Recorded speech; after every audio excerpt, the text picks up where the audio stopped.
வணக்கம். நேத்தி பரபரப்புக்கு பஞ்சமில்ல. நியூஸ் ஃபுல்லாக வந்து பார்த்தீங்கன்னா உதயநிதி ஸ்டாலின் அவர்களே வந்து நிரம்பி இருந்தார். எனக்கு தெரிஞ்சு இது வரைக்கும் அவருடைய அரசியல் பிரவேசத்திலே வந்து இந்த அளவுக்கு அவருக்கு வந்து ஒரு பொலிட்டிக்கலாக அவரை வந்து பார்த்தீங்கன்னா எல்லாருமே கவனிச்சிருக்காங்க அப்படின்னா வந்து இதான் முதல் முறை. பட் ஃபார் இன்ஃபேமஸ் ரீசன்ஸ் அப்படின்னு சொல்லலாம்.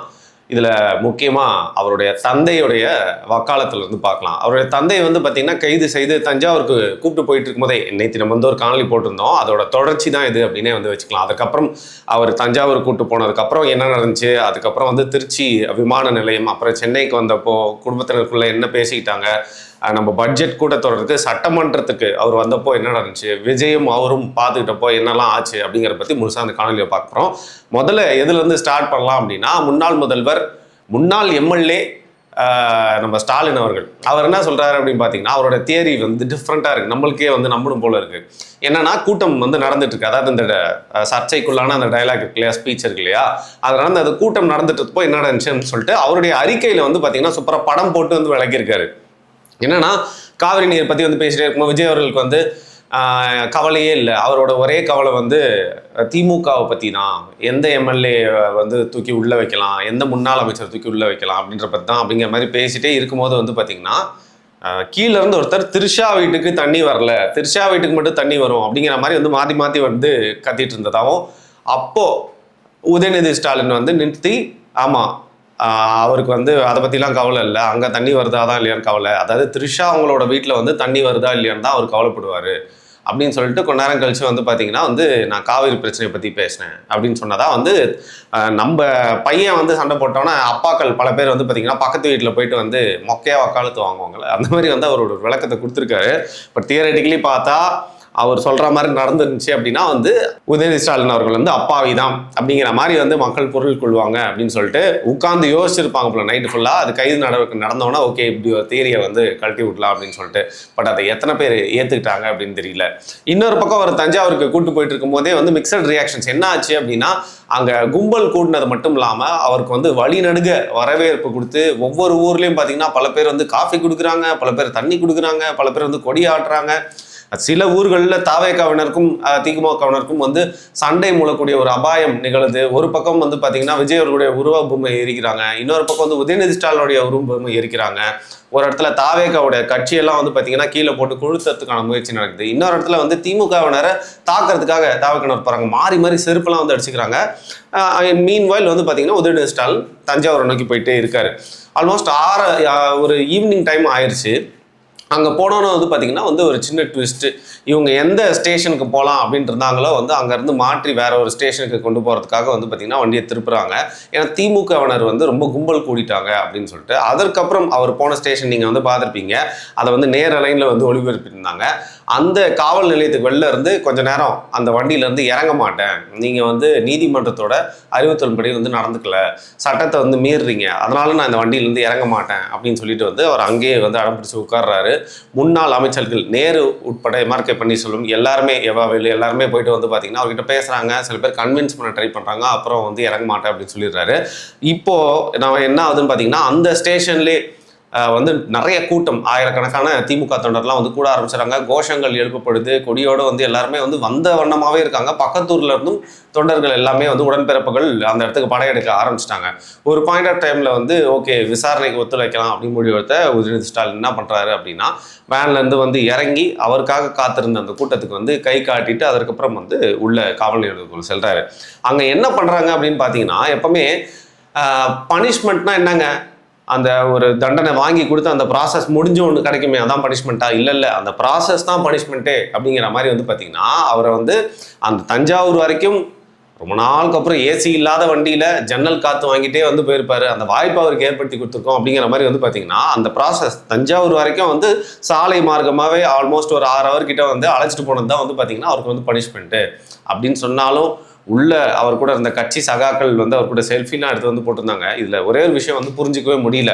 பொதுவாக ஒரு கைதியை வந்து பார்த்தீங்கன்னா வந்து அழைச்சிட்டு போகிறாங்க அப்படின்னா அந்த வண்டியில் அவங்க மட்டும் தான் இருப்பாங்க, மற்ற எல்லாருமே காவலர்கள் தான் இருப்பாங்க. இதில் உதயநிதி ஸ்டாலின் அவர்கள் கூட வந்து அவருடைய கட்சி சகாக்கள் மட்டும் இல்லாமல் ஆனால் மற்ற போலீஸ்லாம் வந்து பார்த்தீங்கன்னா நிற்க முடியாமல் குனிஞ்சுக்கிட்டே உட்காந்துட்டே வந்து அவ்வளோ தூரம் சாலை மார்க்கமாக போகிறதுக்குள்ள அவ்வளோ வசதி ஆயிடும். குனிஞ்சுக்கிட்டே வந்து அந்த காவலர்கள் அந்த ரோட்ல வந்து போயிட்டே இருக்காங்க. ஒரு பாயிண்ட் ஆஃப் டைம்ல ரோட்ல என்ன ஆகுது அப்படின்னு பார்த்தீங்கன்னா, உதயநிதி ஸ்டாலின் அவர்கள் போற அந்த காவல் வாகனத்துக்கு முன்னாடி வந்து திமுகவினரோட கார்கள், பின்னாடி திமுக கார்கள், என்னவோ வந்து திமுகவினர் தான் வந்து காவலர்களை அரெஸ்ட் பண்ணி வந்து அதில் உதயநிதி ஸ்டாலின் இருக்க வண்டியை வந்து கூட்டிட்டு போற மாதிரி வந்து பார்த்தீங்கன்னா எஸ்கார்ட் பண்ணிட்டு வந்து போயிட்டு இருந்தாங்க. அது தேர்தல் பிரச்சாரத்துக்கு போறப்போ இருக்க வண்டி மாதிரி மாறிடுச்சு டக்குன்னு பார்க்கறதுக்கு. அதுக்கப்புறம் அந்த 2 மணி நேரம் விசாரணைக்கு வந்து போறாங்க இல்லையா, போய் அந்த 2 மணி நேரத்தில் பெரும்பான்மையாக அவர்கிட்ட வந்து பார்த்தீங்கன்னா கேள்விகளே வந்து கேட்கப்படலை. குறுக்கு விசாரணைலாம் எதுவுமே நடக்கவே இல்லை. ஜஸ்ட் வந்து ஒரு ஃபார்மாலிட்டிக்காக 2 மணி நேரம் அங்கேயே உட்கார வச்சுட்டு அதுக்கப்புறம் ரொம்ப பேசிக்கான கேள்விகள்லாம் கேட்டு வந்து அனுப்பியிருக்காங்க. ஏற்கனவே அவங்களோட பிளான் இதுதான். நான் ஏற்கனவே சொல்லியிருந்தேன்ல, அந்த வண்டி வந்து வேற ஒரு ஸ்டேஷனுக்கு போகிறதுக்காக வந்து திரும்பினப்போ உதயநிதி ஸ்டாலின் மறுத்துட்டாரு அப்படின்னு சொல்லிட்டு. அது ஏன் அப்படின்னு பார்த்தீங்கன்னா, என்ன சொல்லப்படுது அப்படின்னா, வேற ஒரு காவல் நிலையத்துக்கு எடுத்துகிட்டு போயிட்டு அதுக்கப்புறம் உதயநிதி ஸ்டாலின் அவர்களை வந்து கொஞ்சம் சில ட்ரீட்மெண்ட்லாம் வந்து பண்ணி, அதாவது நீங்கள் நினைக்கிற அளவுக்கு இல்லை, சாதாரணமாக நீங்கள் என்ன எதிர்க்கட்சி தலைவராக இருந்தாலும் பார்த்தீங்களா, உங்களுக்கு சட்டத்தை வந்து எப்படி சமமாக நடத்துகிறோம் அப்படின்னு சொல்லிட்டு அவருக்கு ஒரு செகண்ட் அவர் வந்து சாதாரணமாக உணவர வைக்கிறதுக்காக சில பிளான்லாம் வந்து போடப்பட்டதாகவும், இந்த மாதிரி ஏதோ ஒரு விஷயங்கள் நடக்கும் அப்படின்னு சொல்லிட்டு கூட இருந்த சில பேர் அட்வைஸ் பண்ணதுனால உதயநிதி ஸ்டாலின் அந்த வண்டியிலேருந்து இறங்காமல் இருந்தார் அப்படிங்கிற மாதிரி தகவலும் வருது. ஸோ நான் சொன்ன மாதிரி 2 மணி நேரம் உட்கார வைக்கிறாங்க, பெரும்பான்மையாக கேள்வியில் கேட்கப்படல. ஸோ இவ்வளோ நேரம் ரோடு வழியாக பவனி கூப்பிட்டு வந்தோமா, 2 மணி நேரம் உட்கார வச்சோமா, ஓகே இப்போ போங்க அப்படிங்கிற மாதிரி வந்து பார்த்தீங்கன்னா சில ஃபார்மாலிட்டிஸ்லாம் முடிச்சுட்டு அதுக்கப்புறம் அனுப்பிடுறாங்க. அதற்கப்புறம் வெளில வந்தால் என்ன நடக்கும்னு நினைச்சோமோ அது அப்படியே வந்து நடக்குது. ஏன்னா காலையில் உதயநிதி அவர்கள் கைது செய்ய ஆரம்பிக்கப்பட்ட போது வந்து பார்த்தீங்கன்னா இது மாதிரி விஷயங்கள்லாம் வந்து நடக்குது பார்த்தீங்களா, அவர் செஞ்சதுக்கு வந்து உப்பை தின்னவன் தண்ணி குடிப்பான் அப்படிங்கிற மாதிரி போயிட்டு இருந்த நரேஷன் மெயினாக திமுகவினருக்கு இல்லை, ரொம்ப சில பேருக்கு மட்டும் எப்படின்னு பார்த்தீங்கன்னா வந்து இவ்வளோ நாள் திமுகவுக்கு என்ன ஆட்டம் ஆடுறதுன்னே தெரியல. குறிப்பாக உதயநிதி ஸ்டாலினால வந்து விஜய் அவர்களுடைய முன்னாடி நிற்கவே முடியல.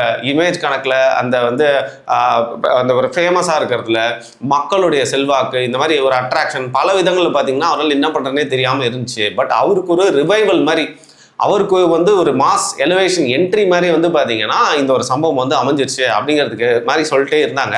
இதை வந்து அப்படியே விட்டுருக்கலாம். ஏன்னா முடிஞ்ச அளவுக்கு பெண்கள் மட்டும் இல்லாமல் பெரும்பாலானோர் உதயநிதி ஸ்டாலினோட பேச்சுக்கு வந்து பார்த்தீங்கன்னா வந்து முகம் சுழிச்சது மட்டும் இல்லாமல் ஒரு கெட்ட பேர் தான் அவர் மேலே வந்து பார்த்தாங்க.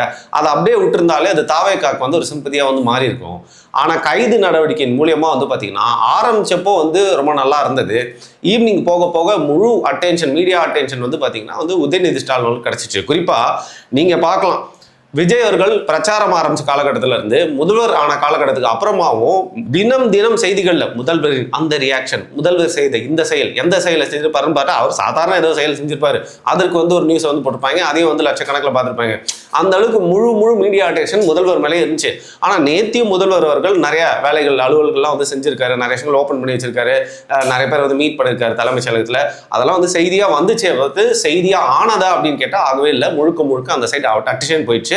இது முதல் முறையா விஜய் அவர்கள் இந்த பதவிக்கு வந்தோன்னா உதயநிதி ஸ்டாலின் கிடைக்கக்கூடிய முழு அட்டென்ஷனா இருக்கு. அதை கேபிட்டலைஸ் பண்ணி என்ன பண்றாங்க அப்படின்னு பார்த்தீங்கன்னா, வெளில வந்து கார்ல அந்த கூரையெல்லாம் வந்து திறந்து நின்று எல்லாருக்கிட்டையும் கையை காட்டிட்டு மக்கள் வெள்ளத்தின் ஆதரவுலையும் வந்து பார்த்தீங்கன்னா அவங்களாம் கோஷங்கள் எழுப்பி வழக்கம் போல துண்டெல்லாம் வந்து தூக்கி போடுறாங்க. விஜய் ஸ்டைலில் இவரும் வந்து பார்த்தீங்கன்னா வந்து தோல்லெல்லாம் வந்து போடுறாரு. அப்புறம் திருச்சி விமான நிலையத்துக்கு போறாங்க. அங்கே தான் வந்து ஒரு முக்கியமான ப்ரெஸ் மீட் நடக்குது.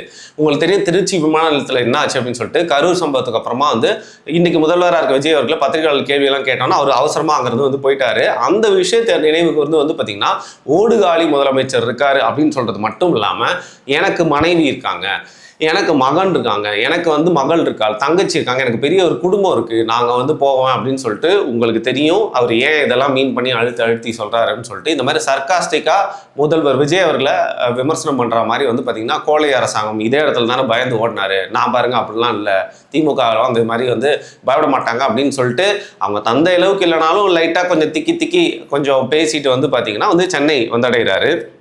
சென்னை வந்தவனையும் நிறையா திமுகவினர் முக்கிய புள்ளிகள் எல்லாருமே அவரை வந்து அழைத்து கூப்பிட்டு போகிறாங்க. ஏர்போர்ட்லேருந்தே அவருக்கு வந்து சிறப்பான வரவேற்பு இருந்துச்சு. நேராக வந்து சித்திரஞ்சன் சாலையில் இருக்க தன்னுடைய தந்தை முன்னாள் முதல்வரான முன்னாள் எம்எல்ஏமான ஸ்டாலின் அவரோட வீட்டுக்கு சொல்கிறாரு. அங்கே வந்து பார்த்தீங்கன்னா சும்மா கலர் ட்ரெஸ்ஸில் பிங்க் ஷர்ட் போட்டு பையனை வரவேற்கிறதுக்காக காத்துட்ருக்காரு. கட்டி அணைக்கி வந்து பார்த்தீங்கன்னா வரவேற்கிறாரு. இன்ஃபேக்ட் பிஹைண்ட் த சீன்ஸில் என்ன நடந்துச்சு அப்படின்னு பார்த்தீங்கன்னா, ஸ்டாலின் அவர்கள் என்ன தான் தைரியமாக இருந்தாலும் கொஞ்சம் வந்து ஒரு மாதிரி பையனை கைது பண்ணிட்டாங்கன்னு படப்படுத்து போனதாகவும், அவங்க தாய் மட்டும் வந்து பார்த்தீங்கன்னா கொஞ்சம் எமோஷனல் ஆகிட்டாங்க அப்படின்னு சொன்னாங்க. அதுக்கப்புறம் வந்து அவங்களும் திரும்பி வந்துடுவார் அவங்க பையன் அப்படின்னு சொல்லிட்டு அந்த நம்பிக்கை பெற்ற உடனே வந்து வெயிட் பண்ணிட்டு இருந்தாங்க. இருந்தாலும் வீட்டுக்கு வந்தோடனே வந்து பார்த்தீங்கன்னா ஆரத்தழுவி ஒரு எமோஷனலான வரவேற்பாக இருந்துச்சு. அவங்க மட்டும் இல்லாமல் இமீடியட் ஃபேமிலியை தாண்டி வந்து அவங்களோட முக்கிய உறவினர் உறவினர்கள் எல்லாருமே அங்கே வந்து கூடி அவர் வந்து வரவேற்கிறாங்க, பேசுகிறாங்க. அதையும் தாண்டி ஒரு விஷயம் நடந்துக்கிறதா சொல்கிறாங்க. இப்போ ஆட்சியில் இருந்தப்பவும் பார்த்தீங்கன்னா அவங்க குடும்பத்தில் வந்து உள்பூசல் சண்டைகள் அதெல்லாம் வந்து இருந்துகிட்டே இருந்துச்சு இல்லையா. பட் இப்போ வந்து தோத்ததுக்கு அப்புறமா அது இன்னும் கொஞ்சம் அதிகமாகிட்டு இருந்த சூழ்நிலையில் கனிமொழி அவர்களுடைய கொஞ்சம் கொஞ்சமாக நகர்வுகளும் வேறு மாதிரி இருந்த சூழ்நிலையில் இப்போ உதயநிதி ஸ்டாலினுக்கு இது வந்து ஒரு முக்கியமாக கட்சியினர் எல்லாருமே தொண்டர்கள் எல்லாருமே அவர் பின்னாடி அணிதல்ற மாதிரி அவர் வந்து தலைவராக அடையாளம் கண்டு கொள்ற மாதிரியான நிகழ்வு அது வந்து மாறி போச்சுன்றாங்க. அது குடும்பத்துக்கும் வந்து பொருந்தும். யாரெல்லாம் சரியா பேசாம இருந்தவங்களோ, யாரெல்லாம் கொஞ்சம் ஒதுங்கி இருந்தாங்க, அவங்க எல்லாருமே உதயநிதி ஸ்டாலின் அவர்களை வரவேற்கிறதுக்காக அவங்க வீட்டுக்கு வந்திருந்தாங்க. அது மட்டும் இல்லாம ஒரு முக்கிய விஷயம் என்ன அப்படின்னா, அவருடைய க்ளோஸ் ஃபேமிலியான அவருடைய மச்சான மாமான சபரீசன், அவர் தன்னுடைய தங்கையின் கணவர், அவர் வந்து பார்த்தீங்கன்னா கடந்த ஆட்சியில் ஆரம்பிக்கிறப்போ எல்லாருமே ஒன்றா ஆரம்பித்தாங்களோ 2 பேருக்குள்ளே நிறையா வந்து பவர் ஸ்ட்ரகிள்ஸ் போட்டி இருந்து 2 பேருக்குள்ளேயும் நிறைய ஈகோ ப்ராப்ளம்ஸ் இருந்ததாக வந்து சொல்லப்படுது. ஆனால் அவரும் பார்த்துருப்பீங்க நேத்தி காலையில் நீராங்கரைக்கு வந்து அவர் சகட்டு மேனிக்கு வந்து எல்லாரையும் கிட்ட கேள்வி கேட்கறது மட்டும் இல்லாமல் உதயநிதி ஸ்டாலின் பாதுகாக்கிறதுக்காக எல்லா விஷயமும் பண்ணார். ஸோ அவங்களோட குடும்பத்தை வந்து இது ஒருங்கிணைச்சிருக்க மாதிரி இதை வந்து பார்க்குறாங்க. எது எப்படியோ அதுக்கப்புறம் இந்த குறுகிய டைமில் வந்து பார்த்தீங்கன்னா எடுத்துட்டு அடுத்தலாம் சட்டமன்றத்துக்கு வராரு. அங்கே திமுகவினர் திருப்பியும் அவருக்கு வந்து ஒரு பெரிய வரவேற்பு கொடுக்கறது மட்டும் இல்லாமல் உள்ளே போனோன்னே குடும்பம் தொடங்குது. அங்கே வந்து கொஞ்ச நேரத்துக்கு முதல்வர் கொஞ்சம் அப்படியே வந்து சாதாரணமாக வராரு. இந்த கைது நடவடிக்கை நடந்துட்டு இருந்தப்போ முதல்வருடைய அந்த செய்திகள்லாம் பார்க்குறப்போ வந்து அவர் சாதாரணமாக தெரிஞ்சாலும் அவர் வந்து பார்த்தீங்கன்னா ஏதோ ஒரு விஷயம் யோசிச்சுட்டு இருக்க மாதிரி ரொம்ப சீரியஸான ஒரு ஃபேஸோடு இருந்தார். அது மட்டும் இல்லாமல் சட்டமன்றத்துக்கு வரப்போ ரொம்ப கேஷுவலாக வந்தார். ஆனால் என்ன ஒன்று இந்த வாட்டி வந்து பார்த்தீங்கன்னா எதிர்கட்சி தலைவரும் முதல்வர் விஜய் அவர்களும் நேருக்கு நேர் சரியாக பார்த்துக்க கூட இல்லை, சரியாக க்ரீட் கூட பண்ணல. ஆனால் கேஷுவலாக தங்களை வந்து காட்டிட்டாங்க அப்படிங்கிற மாதிரி முன்னு இருந்துச்சு. இன்னொரு விஷயம் பனையூரில் நேற்று என்ன நடந்துச்சுன்னு பார்த்தீங்கன்னா, தஞ்சையில் அவர் வந்து விசாரணை பண்ணிட்டு இருக்கும்போது வந்து பனையூரில் தாவேகாவின் ஒரு மீட்டிங் நடக்குது. அங்கே முக்கிய பிரமுகர்கள் குறிப்பாக வந்து பார்த்தீங்கன்னா புசி ஆனந்த் மட்டும் இல்லாமல் ஆதவர்ஜுனா எல்லாருமே அங்கே இருக்காங்க. இருக்கிறது மட்டும் இல்லாமல் பேசுகிறாங்க. அதில் ஆதவர்ஜுனா வந்து பார்த்தீங்கன்னா இந்த கைது நடவடிக்கையை பற்றி நிறைய விஷயங்கள் வந்து எள்ளி நகையாடுற மாதிரி பேசுகிறாரு. குறிப்பாக வந்து பாத்ரூமில் போய் உட்காந்துட்டு பாத்ரூம் புரட்சியாளர் அப்படின்னு சொல்லிட்டு உதயநிதி அவர்களை விமர்சனம் பண்ணுறது மட்டும் இல்லாமல் பின்னணியில் என்ன நடந்துச்சு அப்படிங்கிறது மட்டும் இல்லாமல் இந்த கைது அப்படிங்கிறது வந்து பார்த்தீங்கன்னா எந்த வகையில் ஒரு நியாயமான ஒரு விஷயம், எந்த மாதிரியான ஒரு முதல்வர் அப்படின்னு சொல்லிட்டு விஜய் அவர்களை பெருமையாக பேசுறது மட்டும் இல்லாமல் உதயநிதி ஸ்டாலின் அவர்களை விமர்சனமும் செஞ்சார், கொஞ்சம் கிண்டலும் வந்து பண்ணார். இவ்வளோ பெரிய ட்ராமாக்கு அப்புறம் இந்த டே முடியுது. இப்போ தான் வந்து பார்த்தீங்கன்னா உண்மையான ஒரு விஷயத்தை பற்றி பேசி ஆகணும். இதை எல்லாருமே என்ன சொல்கிறாங்க அப்படின்னா, மேகதாது இஷ்யூவை பற்றி வந்து பேசாமல் ஒரு டைவர்ஷன் டாக்டிக்ஸாக ஒரு வேளை இந்த மாதிரி ஒரு சிச்சுவேஷனை ஏற்படுத்திட்டாங்களோ அப்படின்னு சொல்கிறது மட்டும் இல்லாமல் இன்னும் பல பேருடைய கூற்றா என்னவா இருக்குன்னா, தனக்கு முன்னாடி யார் வந்தாலும் பார்த்தீங்கன்னா போட்டி ஆயிடுவாங்க. அதனால மக்கள் பெரிய அதிருப்தியில் திமுக மேலே இருக்காங்க, உதயநிதி அவர்கள் மேலே இருக்காங்க அப்படிங்கிறனால அவரையே தன்னுடைய எதிரியாக வைக்கணும் அப்படிங்கிறதுக்காக விஜய் இதை பண்ணுறாரு அப்படின்னு சொல்கிறாங்க. எது எப்படியோ ஃபர்ஸ்ட் திங்ஸ் ஃபர்ஸ்ட் அப்படிங்கிற மாதிரி வந்து தாவேகாவின் முதல் பட்ஜெட் அறிவிப்பு கூட்டத்தொடர் வந்து நடந்துட்டு இருக்கு. அவங்களுடைய பட்ஜெட்ல நிறைய விஷயங்கள் வந்து சொல்லியிருக்காங்க, அதெல்லாம் நம்ம படிச்சிருக்கோம். குறிப்பாக இந்த பட்ஜெட்ல நிறைய குறைகள் இருந்தாலும் சில நிறைகளும் இருக்கு. அது எப்படின்னு பார்த்தீங்கன்னா ஒரு வெல்ஃபேர் தீம்டு பட்ஜெட் அப்படின்னு சொல்றாங்க. குறிப்பாக வந்து பெண்களை அதாவது விமன் ஓரியன்டா, சில்ட்ரன் ஸ்டூடெண்ட்ஸ் ஓரியன்டா நிறைய விஷயங்கள் திட்டங்கள்லாம் வந்து சொல்லியிருக்காங்க அப்படின்னு சொல்றாங்க. அதையும் தாண்டி எக்கானமி வந்து பார்த்தீங்கன்னா ட்ரில்லியன் கணக்கில் வந்து ஒரு ப்ரொஜெக்ஷன் வச்சு வெற்றி தமிழகம் அப்படிங்கிற மாதிரி ஒரு ப்ராஜெக்ட் வந்து கொண்டு போயிருக்காங்கன்னு சொல்றாங்க. பட்ஜெட் கூட்டத்தொடர் வந்து நம்ம இப்போ பேசிட்டு இருக்கப்போ நடந்துட்டு இருக்கு. அது முழுசா முடிஞ்சோன்னே அதில் இருக்கிற நிறைய ப்ளஸ் பாயிண்ட்ஸ் அண்ட் டிஸ்அட்வான்டேஜஸ் எல்லாத்த பற்றியும் வந்து பார்த்தீங்கன்னா இன்னொரு தனி வீடியோவில் பார்க்கலாம். இந்த வீடியோவில் நான் சொல்ல கருத்துக்கள் பற்றி நீங்கள் என்ன நினைக்கிறீங்க அப்படிங்கிறத மறக்காம கீழே கமெண்ட் பண்ணுங்க. அது மட்டும் இல்லாமல் இந்த கைதும் விடுதலையும் இந்த ஹோல் ட்ராமாவும் உதயநிதி ஸ்டாலினுக்கு ஒரு பெரிய ப்ளஸ்ஸா, தாவேகாக்கு தேவையில்லாமல் ஒரு மைனஸ் அவங்களே வந்து தலையில் போட்டுக்கிட்டாங்களா? அது மட்டும் இல்லாமல் பல பேர் சொல்லக்கூடிய ஒரு விமர்சனமான அதாவது திருமதி சங்கீதா விஜய் அவர்களுடைய மனைவி, அவங்களை குறித்து நிறைய பேர் வந்து விமர்சனம் பண்ணப்போ ஏன் இந்த மாதிரி ஒரு நடவடிக்கை எடுக்கல, ஏன் இப்போ மட்டும் ஒரு நடவடிக்கை எடுக்கப்படுது அப்படிங்கிறப்ப நிறைய பேர் கேள்வி கேட்டிருக்காங்க. அதை பற்றி உங்களுடைய கருத்து என்ன அப்படிங்கிறதையும் மறக்காம கீழே கமெண்ட் பண்ணுங்க. நன்றி.